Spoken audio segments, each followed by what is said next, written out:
Assalamualaikum warahmatullahi wabarakatuh. Saya Aulia Rifarani Purwana. Di video kali ini saya akan mempresentasikan paper dengan judul Batasan dalam Pembelaan Terpaksa menurut Pasal 49 KUHP. Alasan saya memilih judul ini karena menurut saya bahasan mengenai pembelaan diri ini cukup menarik, yang mana kita bisa mengetahui batasan-batasan serta syarat-syarat apa saja yang dapat membuat pembelaan diri yang dilakukan itu dapat dibenarkan secara hukum. Di sini saya memiliki dua pokok permasalahan.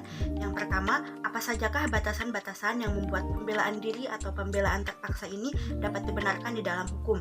Dan yang kedua yaitu, bagaimana syarat proporsionalitas dan syarat subsidiaritas dalam pembelaan terpaksa.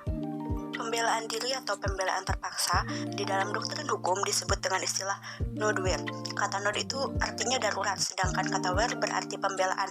Sehingga secara harfiah perkataan nodwir itu dapat diartikan sebagai suatu pembelaan yang dilakukan di dalam keadaan darurat. Para pakar hukum mengatakan bahwa nodwir merupakan sebuah perkataan yang telah dipergunakan orang untuk menyebut pembelaan yang perlu dilakukan terhadap serangan yang bersifat seketika dan yang bersifat melawan hukum sebagai dasar pembenaran.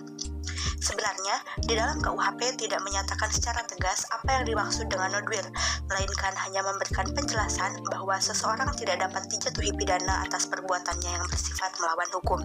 Penjelasan tersebut tertuang di dalam pasal 49 ayat 1 KUHP yang berbunyi, tidak dipidana barang siapa melakukan perbuatan pembelaan terpaksa untuk diri sendiri maupun orang lain, kehormatan kesusilaan atau harta benda sendiri maupun orang lain, karena ada serangan atau ancaman serangan yang sangat dekat pada saat itu yang melawan hukum.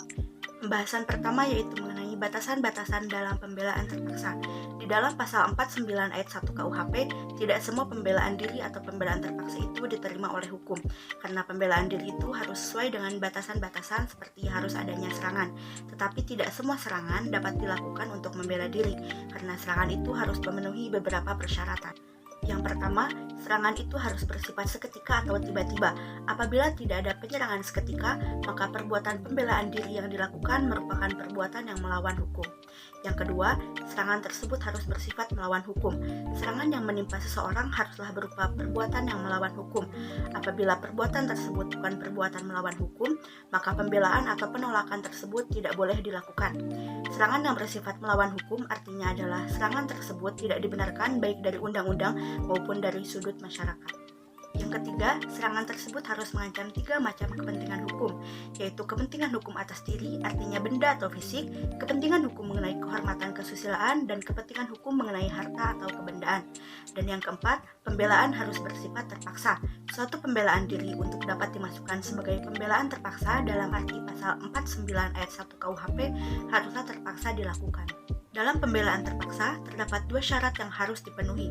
Yang pertama yaitu syarat proporsionalitas dan yang kedua yaitu syarat subsidiaritas. Syarat proporsionalitas atau keseimbangan berarti kepentingan orang lain yang dikorbankan dalam pembelaan terpaksa harus seimbang dengan kepentingan yang dilindungi. Yang kedua yaitu syarat subsidiaritas, berarti pembelaan harus dilakukan dengan cara yang paling ringan atau subsidiar.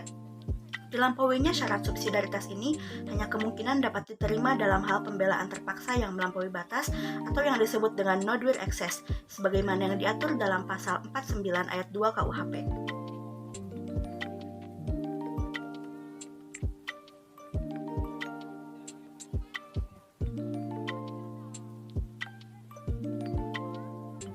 Jadi, kesimpulan dari presentasi ini yaitu 1. Pengaturan pembelaan terpaksa atau nodwir dalam pasal 49 ayat 1 KUHP sebagai suatu alasan penghapusan pidana merupakan pembelaan menghadapi serangan melawan hukum terhadap diri, kehormatan kesusilaan atau harta benda sendiri maupun orang lain. Yang kedua, syarat proporsionalitas berarti kepentingan orang lain yang dikorbankan dalam pembelaan terpaksa harus seimbang dengan kepentingan yang dilindungi. Dan syarat subsidiaritas berarti pembelaan harus dilakukan dengan cara yang paling ringan atau subsidiar atau tidak. Dan sarannya yaitu 1. Ketentraman rumah sebaiknya dimasukkan sebagai salah satu kepentingan yang dapat dibela dengan menggunakan dasar pembelaan terpaksa menurut pasal 49 ayat 1 KUHP. Dan yang kedua, perlu ditegaskan dalam KUHP bahwa melarikan diri apabila dapat dilakukan tanpa membahayakan diri sendiri merupakan cara yang paling ringan atau subsidiar yang harus dilakukan. Mungkin hanya itu saja yang dapat saya sampaikan. Terima kasih atas perhatiannya. Wassalamualaikum warahmatullahi wabarakatuh.